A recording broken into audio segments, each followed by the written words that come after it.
ప్రతి ఇంటి నుంచి కూడా విశ్వాసం ఉన్నటువంటి వాళ్ళు అమ్మవారి బోరాన్ని అలంకరించుకొని సకుటుంబంగా అమ్మవారికి సమర్పించుకునేటువంటి అద్భుతమైనటువంటి సాంప్రదాయం మన హిందూ సమాజంలో హైదరాబాద్ నగరంలో ఉంది.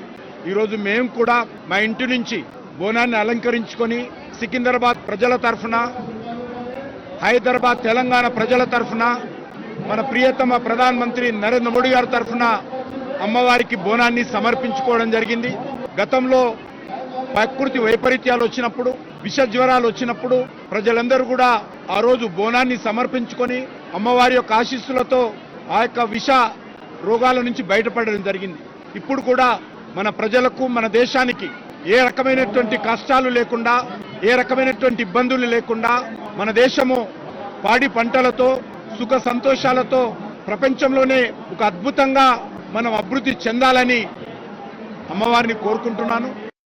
ఆంధ్రప్రదేశ్ రాష్ట్రం ఉన్నప్పుడు రాష్ట్ర పండుగగా అనౌన్స్ చేయాలని చెప్పి డిమాండ్ అనేక సందర్భాల్లో ఒక 40-50 సంవత్సరాల నుంచి వచ్చినప్పటికీ అది సాధ్యం కాలే.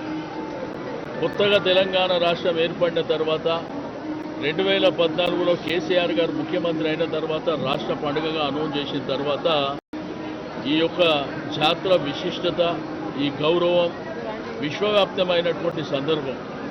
ఈరోజు ప్రపంచ దేశాల్లో కూడా తెలుగు వాళ్ళు బోనాల ఉత్సవాలని మరి బ్రహ్మాండంగా జరుపుకుంటున్నారు. దానికి కూడా కారణం మీ మాధ్యమాలే కారణం అని చెప్పి నేను ఈ సందర్భంగా తెలియజేస్తూ ఉన్నాను. మరి అమ్మవారి భక్తుడుగా 40 ఏళ్ల నుంచి ఈ యొక్క కార్యక్రమాలని నిర్వహించేటువంటి కార్యక్రమము మరి నాకు కలగడం అనేది నిజంగా నా అదృష్టంగా, నా కుటుంబ సభ్యుల అదృష్టం, ఇక్కడ ఉన్నటువంటి మా అభిమానులు కానివ్వండి, ఇక్కడ ఉన్నటువంటి ప్రజల అదృష్టంగా నేను భావిస్తూ ఉన్నాను.